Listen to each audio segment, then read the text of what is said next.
fancy dress, babe. Okay. No, I know you. So excited. I get married today.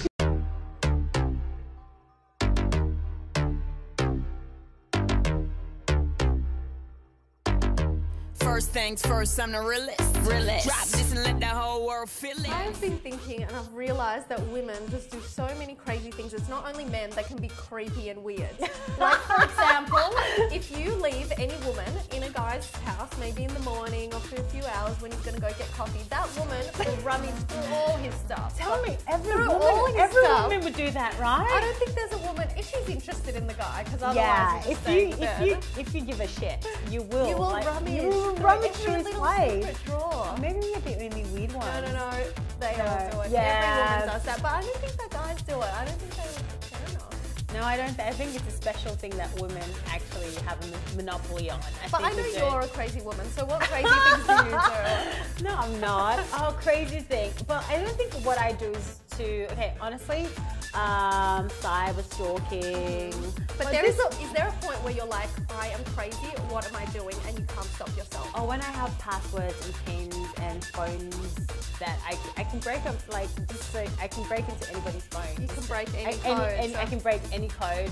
I can remember any credit card number just by looking at it. But now you have to sign for it. So you can tell how much of it you're doing by the status of your relationship. If you are in a relationship in which you are not securing or that something's not right and you feel it, right? That's when you go crazy. It's out of insecurity, and that's when you're just the expert in it all. But when it's all good and you feel relaxed, comfortable, in it, you don't need to care. You don't care. So and sometimes you don't want to know. And sometimes you don't really want to know, well, depending on what relationship you're in. So these days, if I have an inkling to look up anything or to check anything, then I know this is really not going to go anywhere. So it's kind of a, sign for me.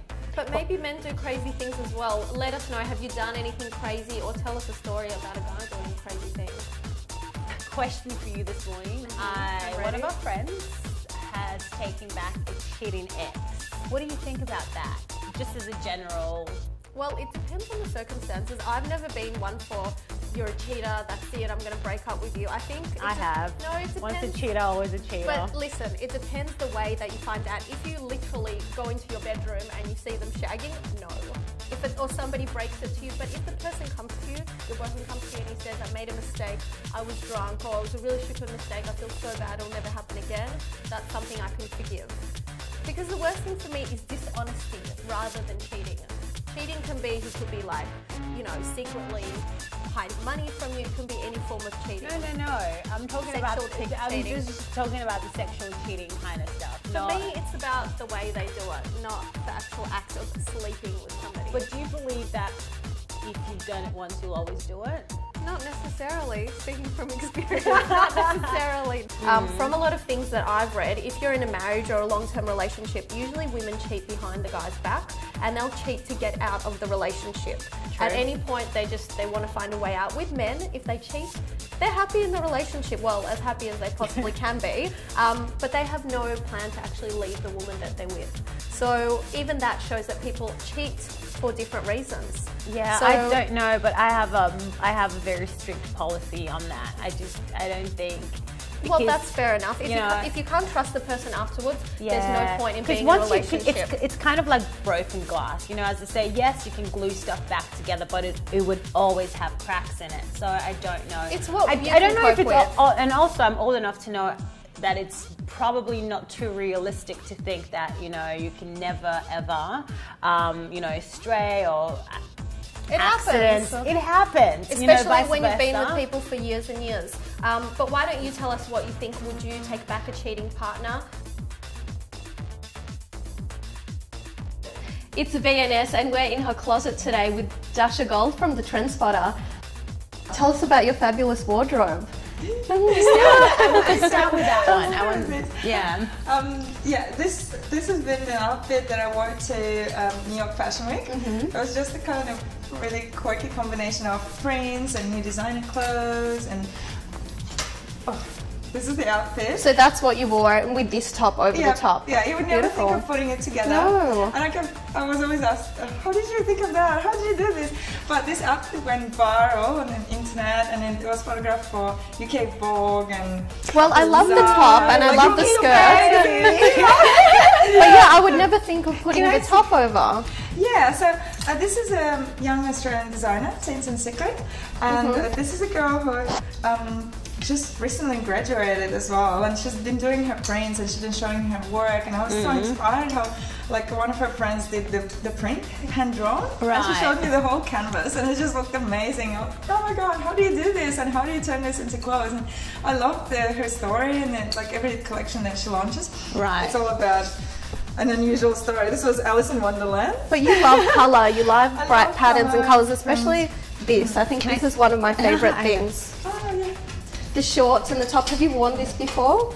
No, this is an I outfit I'm love gonna that. wear. That is This so. one looks good as well. Yeah, but with the hair and that, I look like I'm like a That's like spaceman. it was crazy. No, it was the hair. It's like, hi guys. Good. There's some crazy glasses too. It'll be amazing. Yeah, but this is also a new label that I just discovered, Ministry of Style. And Ministry of Style. it's the first year, I think, that they just launched a new collection. And I grabbed it straight away. I was like, my god, this needs to come with me to Europe. This is actually my favourite outfit from your wardrobe. Can you tell us a little bit about this one? And is it in my size? Oh, okay. It's I do love it too. It's Beautiful. gorgeous. It's beautiful. This is Nicole Pinetti's new collection. Do they get in contact with you because you have a massive? You and Colin, because the two of you that do the husband and wife team.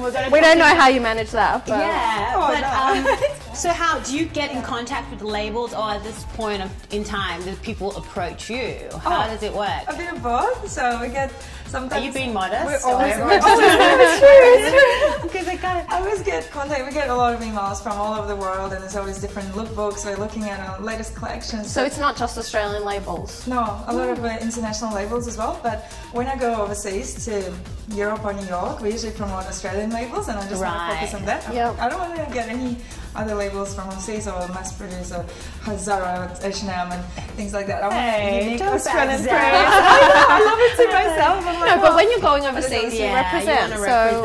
So, Yeah. good on you. How did Transporter get started? How did it?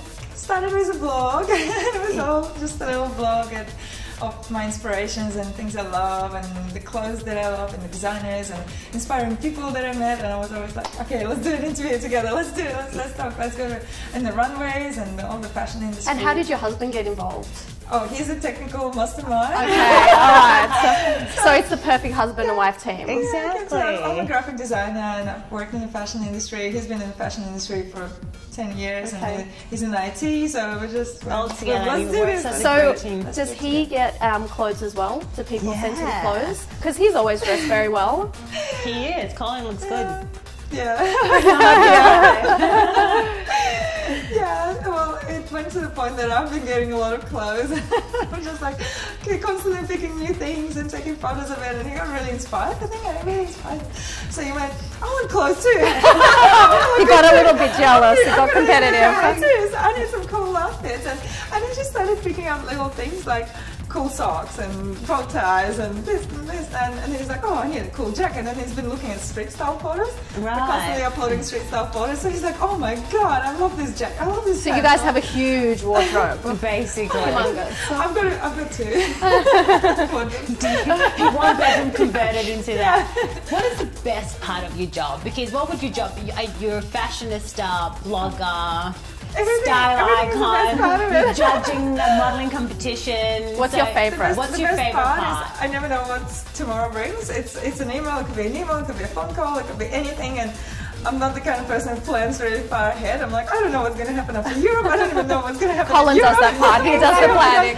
Yeah, but he's getting used to it too, because if you start planning too much, it's just. What about the worst part of your role? Tell us that there's something bad. Like one bad It can't thing. all be this fantasy. Oh, it's the worst. Oh, it's not worst. Nothing bad. The worst part is I get nervous. Nothing bad. Probably the Fabulous worst job. Yeah. But I'm getting used to it now. I'm like, I just need more practice. this. To do stuff. You are an ambassador for, is it the Melbourne Fashion Melbourne Week? Spring Fashion Week. Melbourne Spring Fashion Week. How do you become an ambassador for the Melbourne Spring Fashion Week? How do you? Is it a job you apply for, or do they come to Do you? they come to you? Oh, it was just we were looking into getting more official involvement with the fashion weeks, because we're always media. But we wanted to be the official media or to have some kind of official involvement with. Fair enough, because you have they such came to a us, huge we came to them, and and it's all done. Yeah. Well, Dasha, I have to say, really and truly, you're the most gorgeous, funny girl ever, and I wish you the best of luck. We wish you the best of luck in everything. And if you want to find out more about TrendSpotter, head to the website. We'll have all the clothes on our blog.